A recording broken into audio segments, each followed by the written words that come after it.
రాష్ట్ర సచివాలయంకు వాస్తు దోషాలు ఉన్నాయా? వాస్తు దోషాలతో అస్థిర పాలన కొనసాగిందా? ఇక ముందు కూడా అలాగే ఉంటుందని పాలకులు భావించారా? ఎర్రగడ్డలో సచివాలయం నిర్మించాలన్న నిర్ణయానికి రావడానికి కారణమేంటి?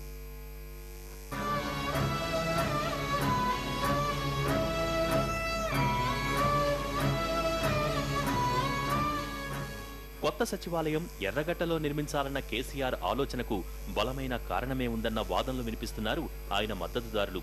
ఇప్పుడున్న సెక్రటేరియట్ కు వాస్తు దోషం పట్టి పీడిస్తోందని చెప్పుకొస్తున్నారు. ఉన్న రెండు దారులకు వీధిపోటు ఉందంటున్నారు వాస్తు నిపుణులు. ఒక రోడ్డు నైరుతి దిశలో రవీంద్ర భారతి నుంచి నేరుగా సెక్రటేరియట్ కు వెళ్తుంది. అది తీవ్రమైన వీధిపోటుకు దారితీస్తుందని చెబుతున్నారు. అక్కడి నుంచే మరో దారి నేరుగా సి బ్లాక్ ను తాకుతుంది. అది నైరుతి దిశలోనే ఉంది. దానికి వీధిపోటు ఉందన్న వాదనలు వినిపిస్తున్నాయి. దీంతో ఖచ్చితంగా ప్రస్తుతం ఉన్న సచివాలయం నుంచి పరిపాలనను కొనసాగించడం సరికాదని కేసీఆర్ భావించినట్టు తెలుస్తోంది. ఇప్పుడు సెక్రటరీకి వచ్చినప్పుడు వీధిపోటు ఉన్నదని ఇప్పుడున్న వాస్తు నిపుణులు ఒకవేళ అనుకుంటే, ఇప్పుడు కొత్తగా వచ్చిన ప్రభుత్వంగా అనుకుంటే, ఏ ప్రభుత్వం వచ్చినా ముందు వాస్తు చూసుకుంటోంది. ఎన్టీ రామారావు గారి సమయం నుండి మనం చూస్తున్నాం, వాళ్ళకి కావాల్సిన విధంగా వాస్తు చేసుకుంటున్నాం. ఇప్పుడు వాస్తు అని అంటే ఎవరైతే యజమాని ఉంటాడో, ఇక్కడ ముఖ్యమంత్రి గారు ఎవరైతే ఉన్నారో ఆయన జాతకరీత్యా ఆ యొక్క సచివాలయంలో నిత్యము ఉండి ప్రజలకు సేవ చేస్తూ ప్రజలకు ఎన్నో ఉన్నతమైన స్థితిని తీసుకురావడానికి, ఎన్నో రకాలుగా ప్రజాసేవలో ఉండడానికి కావలసిన అధికారం చేతిలో ఉండడానికి కావలసిన వాస్తుపరంగా ఆయన కూర్చోవాలి. కాబట్టి డెఫినెట్గా ఏ యజమాని వస్తున్నాడో, ఎన్టీ రామారావు వచ్చినప్పుడు మార్చారు, అదేవిధంగా మన రోషయ్య గారు వచ్చినప్పుడు చాలా మార్పులు తీసుకుని వచ్చారు. అలాగే మన ఈ మధ్యకాలంలో చూస్తే ప్రతి ఒక్కరూ దీని మీద ఇంపార్టెన్స్ చూపిస్తున్నారు. కాబట్టి అదేవిధంగా మన కేసీఆర్ గారు వచ్చినప్పుడు కూడా ఒకవేళ ఆయన జాతకరీత్యా ఏవైనా సమస్య వస్తున్న సచివాలయంలో కూర్చున్నప్పుడు వాస్తుపరంగా ఉంటే మార్చుకోవడంలో ఏమీ దోషం లేదు, మార్చుకోవచ్చండి.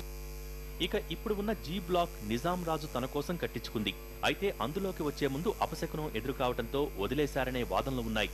నివాసయోగ్యం కాదని పండితులు చెప్పడంతో రాజు వారి మాటను కాదనలేక ఆ భవనాన్ని ప్రభుత్వ యంత్రాంగం కోసం వాడుకున్నారన్న వాదనలు ఉన్నాయి. కారణాలేమైనా కానీ వాస్తు దోషం సర్కారును కొన్ని దశాబ్దాలుగా నరకయాతన పెట్టిందంటున్నారు వాస్తు నిపుణులు. ఆ బ్లాక్లోకి అడుగుపెట్టిన కొన్నాళ్లకే నిజాం రాజ్యం అంతరించిపోయిందని అంటున్నారు. ఆ తర్వాత హైదరాబాద్ స్టేట్ కూడా అక్కడి నుంచే పాలన కొనసాగించిందని, అది కూడా 3 నాళ్ల ముచ్చటే అయిందంటున్నారు నిపుణులు. ఆ తర్వాత అది 3 ముక్కలైందని, ఏపీగా ఏర్పడిన తర్వాత పాలన ఇక్కడి నుంచే జరిగిందంటున్నారు.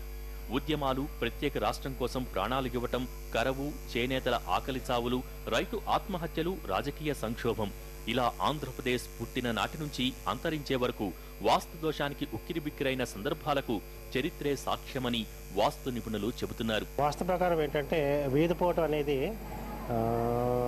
మన మెయిన్ డోర్కి ఎదురకుండా ఉంటేనే దాని ఎఫెక్ట్ ఉంటుంది. ఇప్పుడు మన తెలంగాణ రాష్ట్రది సెక్రటేరియట్ది అది వాస్తు గురించి ఈ మధ్యన వార్తల్లో వస్తున్నాయి కదా. దీని గురించి చెప్పాలంటే సెక్రటేరియట్ మెయిన్ గేట్ ఎదురకుండా పొడుగ్గా రోడ్డు ఉండాలి. మన ఆంధ్ర రాష్ట్రానికి చాలాసార్లు అలాగే జరిగింది. ఇక ఉద్యమాల వల్ల డెవలప్మెంట్ లేకపోవడం అనేది జరిగింది. ఇప్పుడు తెలంగాణ కూడా అదే పరిస్థితి వచ్చింది.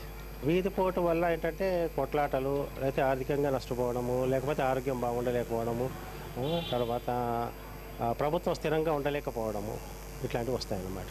కేసీఆర్ కు అపారమైన నమ్మకం ఉన్న వాస్తు నిపుణుడు సుద్దాల సుధాకర్ తేజ సలహాతో తెలంగాణ సీఎం కొత్త సచివాలయాన్ని ఎర్రగడ్డలో నిర్మించాలన్న ఆలోచన చేసినట్టు తెలుస్తోంది.